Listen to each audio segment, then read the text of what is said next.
नमस्कार, आप देख रहे तथ्य भारत। आपके साथ मैं हूं दिव्या। पटना के एमपी और लोकसभा चुनाव के लिए पटना साहिब के प्रत्याशी रविशंकर प्रसाद ने कुछ सवाल दागते हुए आरजेडी और इंडी गठबंधन पर हमला बोला है। मंगलवार को राजधानी में आयोजित एक प्रेस कॉन्फ्रेंस में रविशंकर प्रसाद ने कहा कि पीएम मोदी जमुई के दौरे पर आ रहे हैं तो बिहार में विकास का एनडीए का एजेंडा स्पष्ट है। हमने क्या किया है और क्या करने वाले हैं ये दोनों हम बताएंगे। हमारे प्रधानमंत्री का साफ कहना है कि बिना बिहार के विकास के देश का विकास नहीं हो सकता। रविशंकर प्रसाद ने कहा कि प्रधानमंत्री जब बेगूसराय, बेतिया और औरंगाबाद आए थे तो करीब 85,000 करोड़ की योजनाओं का या तो उद्घाटन किया या फिर शिलान्यास किया गया। इस दौरान उन्होंने इंडी गठबंधन पर भी निशाना साधा है। उन्होंने कहा कि बिहार में विकास का आपका एजेंडा क्या है। उन्होंने इंडी गठबंधन पर तंज करते हुए कहा कि वैसे आप लोग सत्ता में आने वाले नहीं हैं, लेकिन जनता को बताने के लिए कुछ तो बोलेंगे। खैर, वो क्या कुछ कह रहे हैं आप खुद सुनिए इस वीडियो में। मित्रों, आपकी शिकायत बहुत रहती थी मुझसे कि मैं भाजपा के राष्ट्रीय सेंटर से तो काफी प्रेस करता हूं, आपसे बात कम करता हूं। गाये बगाए बाइट लेते थे। आज मुझे दानिश इकबाल जी का फोन आया कि कल प्रधानमंत्री जी आ रहे हैं तो आप प्रेस लीजिए। तो मैं सिटी में मेरा कार्यक्रम निर्धारित था पटना साहिब में। उन्होंने कहा ठीक है, मैं एडजस्ट करता हूं। आप लोग का पुनः बहुत बहुत अभिनंदन। मित्रों, मैं 2-3 बड़े सवाल खड़े कर रहा हूं आज अपनी पहली प्रेस कॉन्फ्रेंस में। आज प्रधानमंत्री जी जब कल जमुई बिहार के पहले चुनावी दौरे पर आ रहे हैं तो बिहार के विकास का एनडीए का एजेंडा स्पष्ट है। हमने क्या किया है और क्या करने वाले हैं ये दोनों हम बताएंगे। हमारे प्रधानमंत्री का साफ कहना है बिना बिहार के विकास के देश का विकास नहीं। और आपने देखा होगा अभी प्रधानमंत्री जो आए थे औरंगाबाद, बेगूसराय और बेतिया, तो लगभग 85,000 करोड़ की योजनाओं का या तो उन्होंने उद्घाटन किया या शिलान्यास किया। ये इंडिया गठबंधन से मेरा पहला सवाल ये है, बिहार के विकास का आपका एजेंडा क्या है? On behalf of the BJP and the NDA, I would like to pose a very clear question to the opposition alliance. What is your agenda of development of Bihar? वैसे आप आने वाले नहीं हैं, लेकिन जनता को लुभाने के लिए कुछ बोलेंगे आप? वो भी नहीं है। तो सिर्फ नरेंद्र मोदी जी का विरोध इनका एजेंडा है और बिहार के लोग इसको समझते हैं। दूसरी बात हमें कहनी है और वो बहुत इंपॉर्टेंट है। अपोजिशन के अलायंस के लोग एक बात का जवाब दें कि आपके विकास के एजेंडा में सब बिहार के लोग हैं या कुछ जात के लोग हैं। और ये बात हम बहुत गंभीरता से कहना चाहते हैं। लालू प्रसाद जी की सरकार में हमने एक बात देखी है कि सड़क वहीं बनती थी जहां उनके वोटर थे, जहां नहीं थे वहां नहीं बनती थी। आप भी जानते हैं, मैं भी सांसद हूं, लड़ना पड़ता है। आज, और ये बात मैं बिहार के लोगों को बहुत गर्व से कहना चाहता हूं, अगर 80 करोड़ लोगों को राशन मिला तो सबको मिल रहा है, और कोरोना का टीका लगा तो सबको लग रहा है। अगर हर गांव में बिजली गई, भारत सरकार, नीतीश कुमार की सरकार दोनों ने काम किया तो हर गांव में बिजली गई। अगर ग्रामीण सड़कें बन रही हैं तो हर में बन रही है।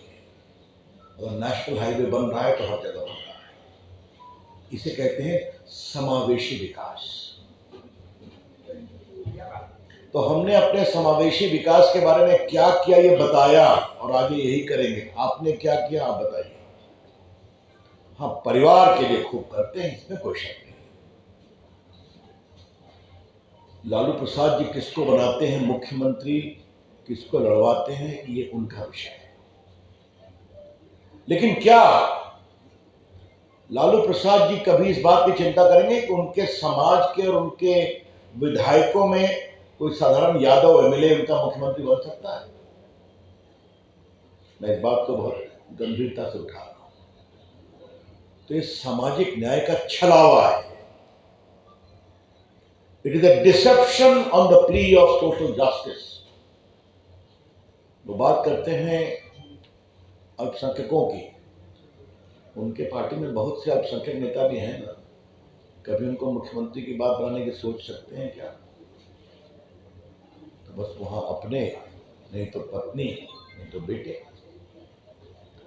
एक तरफ ये नैरेटिव है और एक तरफ नैरेटिव ये है कि एक गरीब परिवार में पैदा हुए नरेंद्र मोदी प्रधानमंत्री बनते हैं।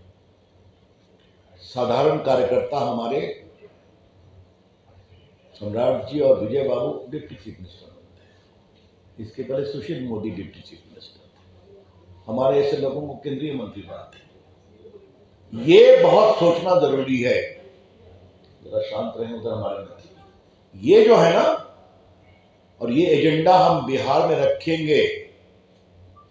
बिहार के प्रामाणिक विकास, जिसमें आर्थिक विकास है, जिसमें सामाजिक विकास है, जिसमें प्रामाणिक सामाजिक न्याय है, वो नरेंद्र मोदी की अगुवाई में ही बिहार में आएगा। ये 3 बातें मुझे आरंभ में टिप्पणी करनी थी। मित्रों, मैं आज आपके सामने कुछ मोटी बात कहना चाहता हूं। बिहार के लिए नरेंद्र मोदी सरकार ने क्या क्या किया है। 2 सेंट्रल यूनिवर्सिटी आई है या नहीं आई है, मुझे बताइए। बोधगया में और मोतिहारी में पूछा एग्रीकल्चर यूनिवर्सिटी। नेशनल हाईवे का जाल बिछा है कि नहीं बिछा है। आज मैं पटना का सांसद, मुझे गर्व होता है। पटना में मेट्रो आई कि नहीं आई, आप मुझे बताइए। भारत सरकार ने 450 करोड़ दिया, बाकी प्रदेश सरकार ने चली कि नहीं चली। एक कोलकाता के लिए, एक रांची के लिए, एक अयोध्या के लिए। और मुझे अश्विनी वैष्णव ने प्रॉमिस किया है, जिस दिन स्लीपर का वंदे भारत चलेगी, पहला पटना दिल्ली पटना को मिलेगा। पटना के स्टेशनों का, अमृतकाल योजना में बिहार के स्टेशनों का उत्थान हो रहा है कि नहीं हो रहा है, आप मुझे बताइए। तो क्या रेलवे, क्या नेशनल हाईवे, बरौनी फर्टिलाइजर को 20 साल से बंद था ना, प्रधानमंत्री ने कहा था, आज वो शुरू हो गया कि नहीं। तो प्रधानमंत्री कहते हैं कि शिलान्यास भी मैं ही करता हूं, उद्घाटन भी मैं ही करता हूं। अभी जो प्रधानमंत्री आए थे तो मैं देख रहा था, मैं भी कभी कभी पटना की बात कंप्लीट कर दूं। पटना में महात्मा गांधी सेतु टूट रहा था ना, याद होगा आपको। बड़ी पत्रकारों को जानना जरूरी है। 6 लेन का पुल वहां बन रहा है, क्योंकि महात्मा गांधी का सेतु कांग्रेस डिजाइन का था, फॉल्टी था, वो हवा के ऊपर धस जाया करता था। दुनिया में 2 ही पुल बना था, एक मेक्सिको में और एक हमारे पटना में। उनको तोड़ा जा रहा था। वो दिल्ली गए, गडकरी जी से मिले, पीएम से मिले कि पहला ब्रिज है, इसको बनवा दीजिए। तो मजाक में कहे, उसके बगल में तो 6 लेन बन रहा है। 1700 करोड़ रुपया से महात्मा गांधी सेतु, बगल में 6 लेन। छपरा और पटना का तो जेपी सेतु आप जानते ही। उसके बगल में अभी प्रधानमंत्री आए थे औरंगाबाद में, तो 6 लेन पुल का उद्घाटन शिलान्यास किया, जो एम्स पटना से जाएगी और जाते हुए फिर सोनपुर छपरा होते यूपी चली जाएगी। तो आज गंगा जी के ऊपर पटना में 4 पुल है। मैं पटना में टीसीएस ले आया ना, टाटा कंसल्टेंसी सर्विस। पटना में एम्स ऑपरेशनल हो गया, अटल जी के समय से पेंडिंग था, मोदी जी की सरकार। वहां कैंसर का इंस्टीट्यूट भी, ट्रीटमेंट भी शुरू हो गया है। तो पटना में मेट्रो, एक बात तो मैं बताना ही भूल गया, मैं लगा हुआ था, मुझे सफलता मिल गई है। NH30 जाम रहता है ना, आप लोग आते हैं तो अनीशाबाद से एलिवेटेड सड़क 1000 करोड़ रुपए की योजना से मैं बनवा रहा हूं। और मैं कृतज्ञ हूं गडकरी जी का, माननीय प्रधानमंत्री जी और गडकरी जी का, ने सहमति दे दी है। उतरेगा दीदारगंज, जाइए आप, चल निकल जाइए NH30 में आगे बख्तियारपुर, बाढ़, राजगीर। तो पटना के ही इंफ्रास्ट्रक्चर के लिए बड़े बड़े काम हो रहे हैं। और कितना आपके बड़ा बड़ा सफाई का सेंटर बना है पटना में, प्रधानमंत्री ने उद्घाटन किया सैकड़ों करोड़ से। तो मैं आपको गिनाने की आवश्यकता नहीं समझता, कई बातों को हम जानते हैं। पटना एयरपोर्ट मैं बताना ही भूल गया, लगभग 1400 करोड़ रुपए की पटना एयरपोर्ट बन रहा है कि नहीं बन रहा है, बताइए आप। वहां नया टर्मिनल बनने जा रहा है, 3-4 महीने में शुरू हो गया। दरभंगा एयरपोर्ट ऑपरेशनल हो गया कि नहीं, 9-10 लाख लोग उड़ते हैं। मुझे सबसे अच्छा लगता है कि दरभंगा से आजकल कोयम्बटूर की भी फ्लाइट है, चेन्नई की फ्लाइट है, केरला की फ्लाइट है। अच्छा लगता है। मेरे साथ एक मजदूर आ रहा था, तो मुझसे मिलने आया।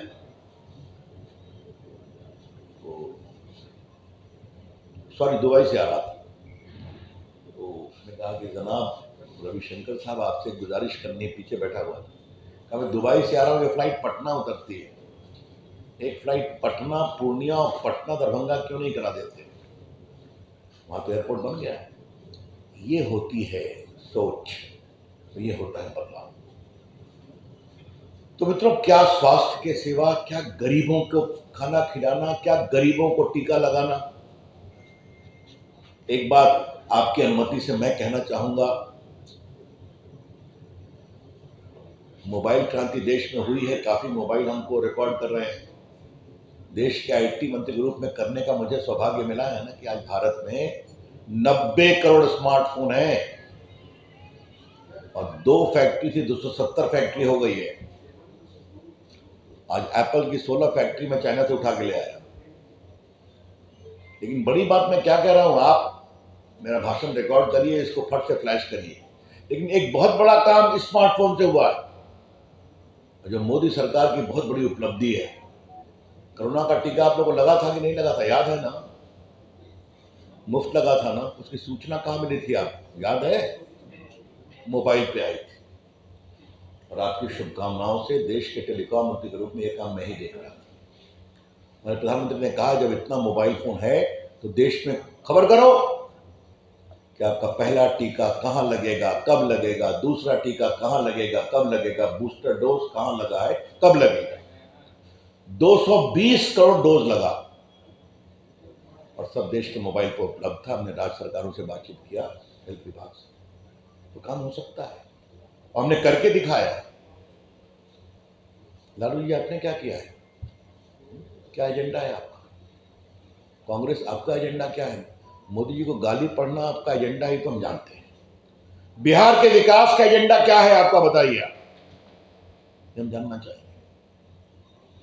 हमने तो आगे रविशंकर प्रसाद ने रोहिणी आचार्य से जुड़े सवाल पर कहा कि हमने किसी के चुनाव लड़ने पर कोई सवाल नहीं उठाया है, लेकिन हमारा मतलब ये है कि पार्टी परिवार के लिए है। पिता हटेंगे तो पत्नी CM बनेगी और बेटा उप मुख्यमंत्री बनेगा। बहनों की फौज बढ़ती जा रही है, इसे परिवारवाद ही कहते हैं। फिलहाल इस खबर में इतना ही। अन्य खबरों के लिए हमारे साथ ऐसे ही बने रहे और देखते रहिए तथ्य भारत।